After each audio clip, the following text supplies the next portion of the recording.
Selamat sore semuanya. Pada kesempatan kali ini, kami ingin mempresentasikan aplikasi yang telah kami buat. Kami menamakan aplikasi ini O-Klinik. O-Klinik itu sendiri kami bangun karena kami menemukan sebuah permasalahan, bahwasanya ada beberapa pasien positif COVID yang tidak melakukan isoman sebagaimana mestinya. Maka dari itu, O-Klinik membuat sebuah fitur yang dapat melihat apakah pasien tersebut melakukan isoman atau tidak. Dan pastinya masih ada beberapa fitur menarik lainnya. Sebelum menjelaskan lebih dalam, saya akan memperkenalkan tim yang membangun aplikasi O-Klinik ini.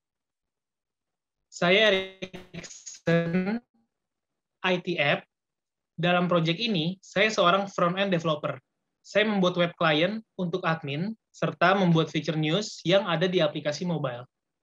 Halo, saya Oki, background seorang Quality Assurance. Dalam proyek ini, saya berperan sebagai front-end untuk mendevelop mobile app menggunakan React Native. Halo, saya Adi Saputra, dengan background seorang akuntan. Dalam proyek ini, saya berperan sebagai full stack developer yang ikut membantu dalam develop server, geolocation, dan web admin. Halo, saya Randy, seorang purchasing staff.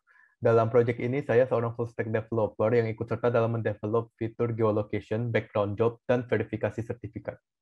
Halo, saya Siti Aisyah. Background saya sebelumnya adalah seorang data analis. Di sini saya berperan sebagai backend developer dan juga melakukan MVP, yaitu payment gateway menggunakan Mitrans dan juga melakukan TDD. Sebelum melakukan demo kali ini, kami sebelumnya melakukan testing terlebih dahulu. Pada testing kali ini, kami menggunakan Jest, dan dari 75 scenario tes scenario yang kami buat, bahwa di sini terlihat bahwa coverland sudah mencapai 98%, sehingga kami asumsikan bahwa server kami sudah kredibel dan dapat berjalan sesuai dengan apa yang kami harapkan. Oke, saya akan melakukan perjalanan dan membutuhkan swab test untuk bukti perjalanan. Dengan aplikasi ini, kita bisa order swab test. Oke, ayo kita order swab test.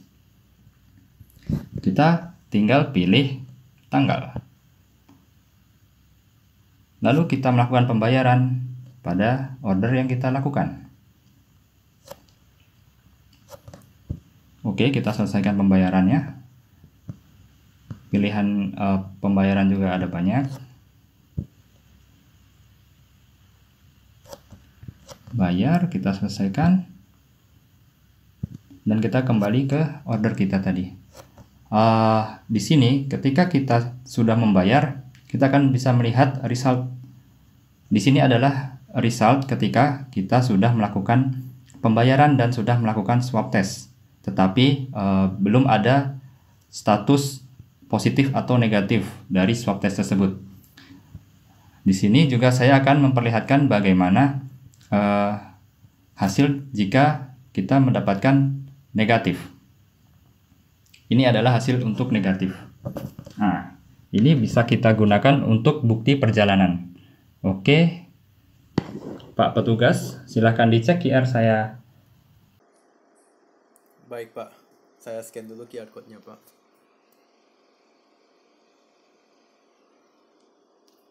Baik, Pak Joshua, hasil tesnya negatif, Pak. Silahkan lanjutkan perjalanannya, Pak. Bisa melakukan check-in dulu.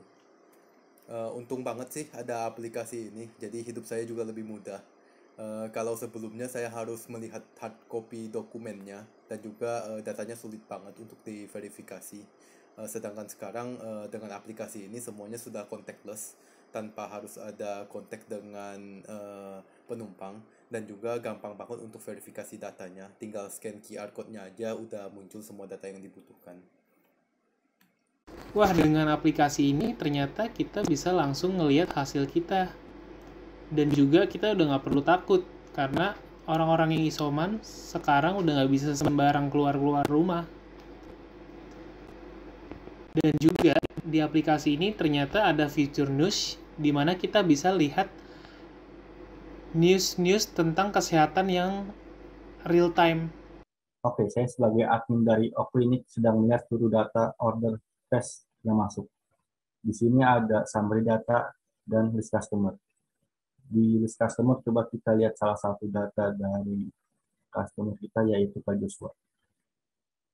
Di salah satu data tersebut ada data dengan status swab positif. Kita lihat Pak Joshua sedang melaksanakan isoman dan ada tanda warning di situ, yang artinya Pak Joshua tidak melakukan isomannya dengan baik.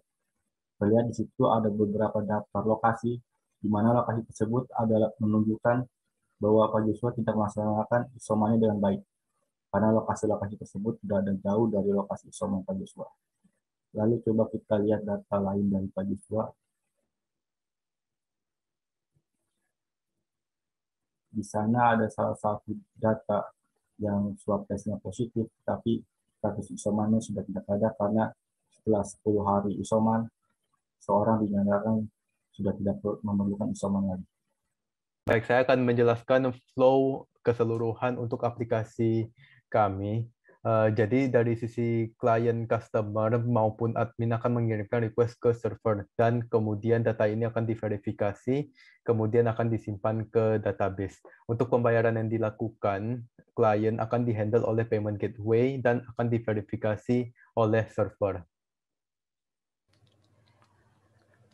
Tech stack yang kami gunakan pada sisi backend, server menggunakan Node.js dan juga Express. Kemudian testing kami menggunakan Jest, database dengan PostgreSQL, kemudian ORM dengan SQLite, dan hashing password kami menggunakan Bcrypt.